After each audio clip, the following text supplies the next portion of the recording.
Whither wander you, lost in our Feywild?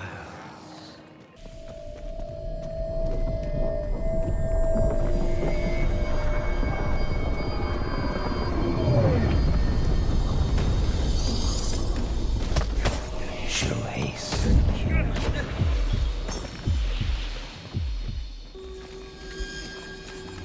Quickly, before those bound feet sniff out your despair. Shadows abound, yet like a fire's final embers, you refuse to be snuffed out. I come with an offer to guide you to a safer realm and rebuke death, unlike so many of your kin. Oh, under this mask you wonder.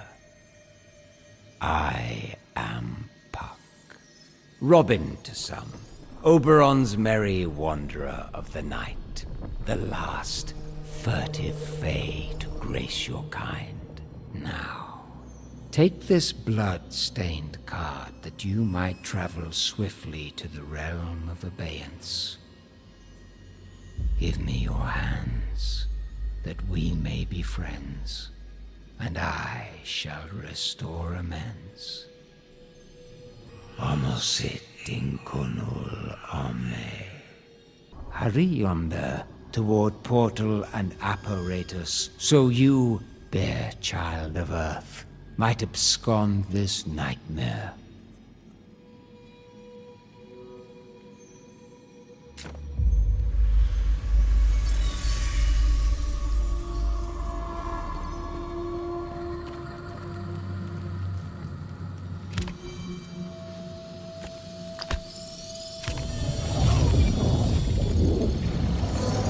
Fly, Realmwalker. The fiends have caught your despairing stench.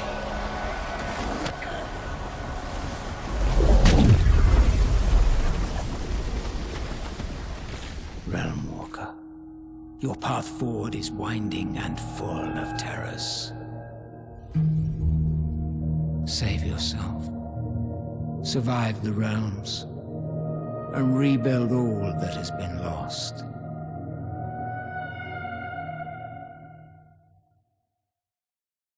Good morning, good afternoon, or evening. Welcome back to the Den and to the A Day in the Life review of Nightingale. For these kinds of reviews, I play a game for 24 hours and either give my initial impressions or a review of the entire game depending on size of the game. Now, if you think this is deja vu, it's not. I did review Nightingale before, but in September of 2024, Inflexion Games released their Realms Rebuilt update that made some major evolutions to the game. Just to recap my first A Day in the Life review of Nightingale here real quick, I did not recommend Nightingale at that time. So much of it was good and so much was also undercooked at the same time. This was a game that I had been really looking forward to, and was an example of a game that released even into early access too early. Now, I did give Nightingale another 24 hours after that. I had the thought that, maybe because I was playing it for content, that had somehow ruined the experience for me.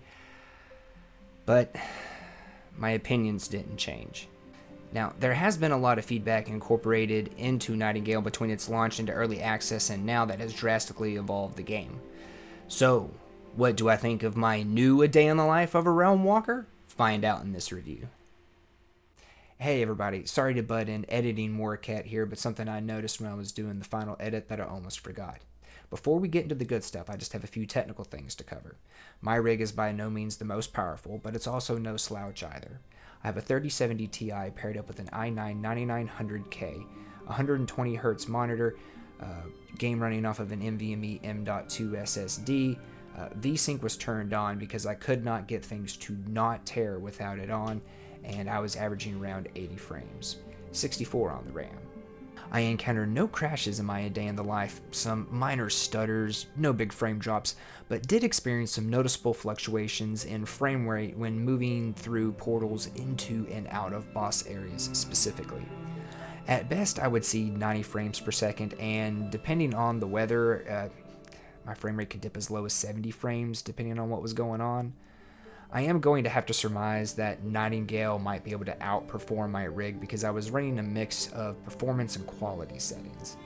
Nightingale is like another game I have reviewed in that you don't like pick normal, like low, medium, high, and or ultra, but you mainly pick between quality and performance, and there's tiers of those too. It's weird. Also, there were times that I would load in my save and things would not have loaded in or didn't load in after a short time in the play session. All I had to do to fix this was just return to the main menu and reload the save. Sorry for the interruption. Back to the review. Inflexion Games have done a wonderful job intertwining all of the changes and newer game elements into Nightingale while retaining its original identity. The Gaslamp fantasy is still very much alive and is shown off much better in the new storied realms. These are the main feature of Realms Rebuilt, and they add something more linear for players to follow. The old main quest wasn't bad, but instead of having to move through somewhat random gen, somewhat curated realms for some parts and completely random gen realms for other parts of the main quest, Realmwalkers now have completely unique and curated realms for the main quest. The main quest will take Realmwalkers throughout each of these, and you should expect to see many familiar and new faces along the way. But the main quest is not the only thing there. There are also side quests specific to each storied realm that help to flesh out the story in that realm and give players some more routine type of questing to do. The dual story in each realm is accompanied by the usual POIs and activities that were present before Realms Rebuilt, but there are many more of them now. Of particular note is that each storied realm, well, at least so far, has had a unique boss fight that kind of concludes the goings-on in that realm. I have encountered 2 of these so far, and, well, both had mechanics that were specific to that fight.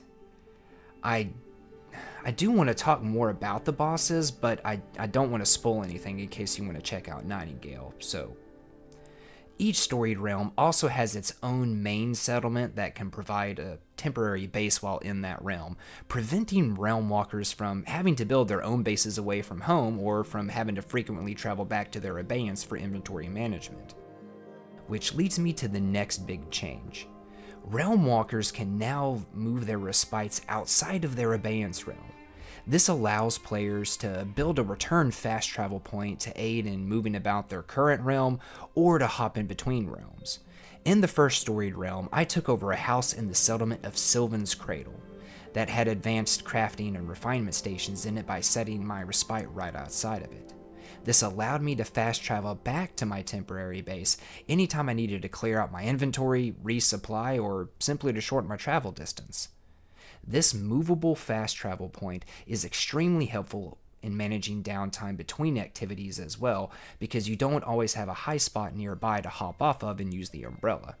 The umbrella has been improved as well. You can glide farther for longer now, and there are umbrella courses as POIs as well, but the good old umbrella still doesn't help you get around quite like the respite. Woo!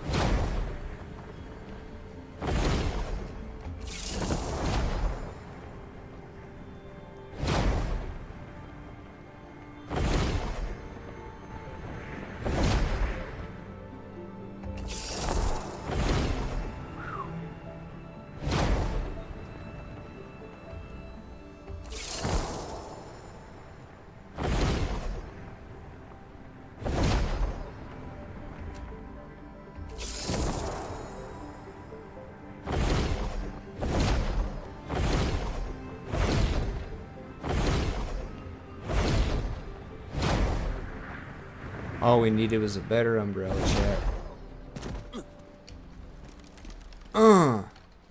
Similar to the respite, Realmwalkers also have a fast travel back to the crossroads. This teleport takes Realmwalkers back to their abeyance realm, specifically to the hub for all the storied realms, the crossroads. And it prevents from, having to walk back to the entry portal for each storied realm to leave it, or it just kind of makes getting back to your estate a little bit easier for inventory management or resupplying to continue the journey. The crossroads is a bit out of the way though, and you'll see this either in footage here or the first time you go there, so it isn't able to conveniently plop you down right in front of your front door at your estate. Kind of working backwards a little, I guess. The Abeyance Realm is now the destination for the opening sequence and is always a forest abeyance. Once here, Realmwalkers get a completely different tutorial than from before Realms Rebuilt. While the old tutorial wasn't bad, just too much text dumping, this new tutorial gets Realmwalkers, well, realm walking. Learn by doing and not by reading. Much better. This new tutorial takes players around their Abeyance Realm, exploring points of interest to both acquire basic tools and weapons, but to also have little mini tasks there to learn about using them. The Abeyance also has a small settlement that awards side quests that can either be done in the Abeyance or have to be done in one or more other realms. Even though it is now the tutorial as well, Realmwalkers will still build their grandiose estates here of all styles, designs, and sizes. The last major change is the new progression tab. Previously in Nightingale, Realmwalkers had to get new crafting recipes from essence traders throughout random gen realms. These essence traders still exist now, but they fill a role more befitting of the name. You just buy items directly from them now. As stated before, there are many more points of interest in realms, and these of course award essence. The increase in essence rewarded to Realmwalkers plays in perfectly with the new progression tab, allowing them to quickly fill out the recipe list as they explore. The new progression tab is divided into sub-tabs and tiers for quick navigation, and it groups augments with stations and recipes that they'll improve. This makes choosing augments much easier, and it also makes it easier in determining how to use them and what stations you want to place them with. But augments are still a bit of a nightmare to place in your base. What I mean by this is that if you're building a space specifically to use for crafting, more of the space you'll have to plan to use to accommodate augments for stations as opposed to the stations themselves. If you're using a temporary base in another realm, then you might not even have enough room for the augment. Since we are on augments, the building menu has been greatly improved as well. Now you have the option to destroy things you have placed from the menu instead of having to break them down with tools like you do resources, which previously could lead Realmwalkers to inadvertently destroying things that they did not mean to. And just to make a note of it while I'm talking about the menus, the UI was a bit rough at launch. It was like they tried to rip Mass Effect's menu out, flatten it out, and fill it in with their stuff instead of what was there. Inflexing have made the UI not only better, but have also made it their own. You can still see elements of what it was before, like there's a lore codex tab that organizes lore pieces that you've found for easier and clearer reference later, but the rest of it is clearly a new creation. Another note while we're on this topic, the crafting menus have also been improved by allowing Realmwalkers to be able to pull from any storage chest in their respite or base area and not just their inventory when crafting. And that is about all of the major changes with Realms Rebuilt. Some other noticeable changes that happened in between launch and now are more enemy unit types. Ranged weapons can be aimed, some ranged weapons have alternate fire modes, dodge has been moved to the left control so you don't accidentally do that when you're trying to aim a weapon. Bound enemies are a bit tougher to kill, it's actually kind of a bit refreshing, they're a bit more of a threat now. Gear upgrades from quality of resources, and your gear score upgrades from what you enhance it with. Basically, the upgrade bench is gone. You get more cool Victorian styles and other kinds of clothing styles now so much sooner. The backstory that you pick in the character creator now has an effect on your starting experience, which I was kind of wanting from my previous review. And oh yeah, you can now craft a lamp. Because, you know, it's a gas lamp fantasy, so you can craft a lamp now. I don't have a more free-form discussion section this time, but just to kind of sum up a few other points I usually talk about, Nightingale has even better playtime value now. The price of the game gets you a lot more play hours than what it did before, and that is always a huge improvement. And that is pretty much the main theme of this review if you haven't noticed by now. Realms Rebuilt and the updates between launch into early access and now have greatly improved Nightingale and have built on the fantasy. About the worst things that can be said is that the character creator is still incomplete, and so is the game overall. For me, everything I had a problem with or listed as a detractor outside of Nightingale being incomplete and Augment still being a little troublesome to deal with has been fixed, improved, evolved, whatever term you want to use.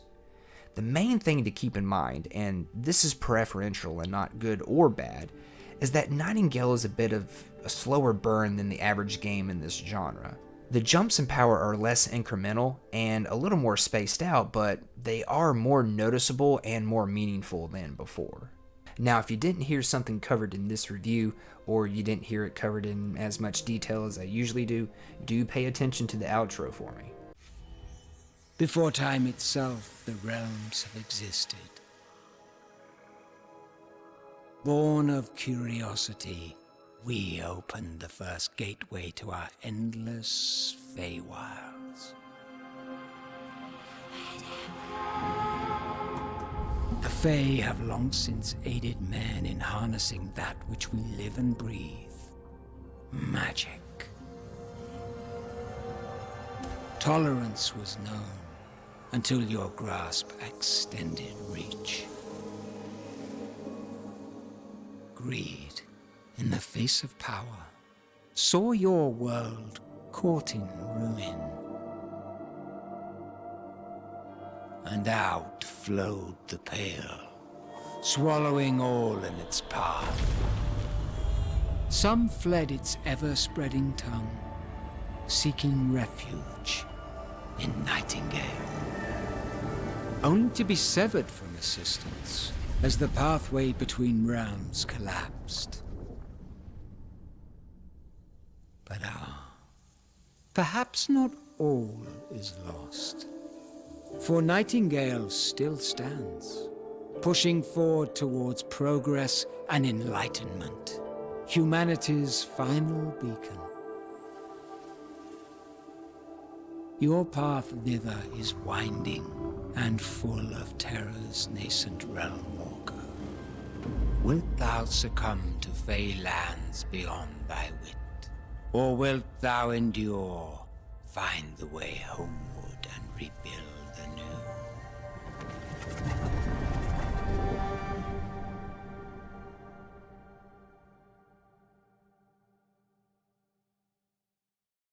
I can't quit the flapping and the yapping. Well, this is just as hard as it was the first time. As I've said before, Nightingale is a game I've been personally looking forward to, and it's a game I've been wanting to be good. And it is good now, just in general. And I'm excited to be able to play more of it. But, and a really big one, is that Nightingale is still not finished. And something on top of that, with Inflexion Games saying that Nightingale did not sell as well as that they had hoped, and they've had to do some restructuring over it, this creates a valid uncertainty to if Nightingale will even cross that finish line.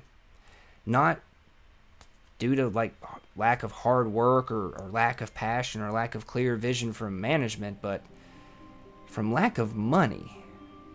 Brass tacks, if you already own Nightingale and you put it down due to its launch date, then I strongly and definitely recommend you give it another shot. You'll have to start a new character, and that means you won't miss out on anything new to the experience. If you don't already own Nightingale, it does have exceptional playtime value. It is wonderfully crafted. It is a solid game. It can suck you in and make you lose a whole chunk or most of a day. The art and sound design are really high quality, but again, lack of uncertainty in its future and it being incomplete forces me to, regrettingly, still not recommend Nightingale as a purchase. Sadly, mixed and or bad reviews is a part of what has led to a lack of sales, which has created the uncertainty in Nightingale's future. I really hate ending on a down note. Thank you all for watching and for some of your time. If you do like the review content, please help me out by hitting the like button, sharing these around, and of course subscribing so you don't miss future reviews. While you're down there, leave a comment with what your experience in Nightingale has been like thus far, or with just some feedback on this review. I am going to dig down into Nightingale within a week in the life and do another review, so make sure you don't miss out on that. I will be streaming it some here and there on the Surviving Saturday stream, so come join in and tune in. But whether you made it to the end or not, most importantly, have a wonderful rest of your day.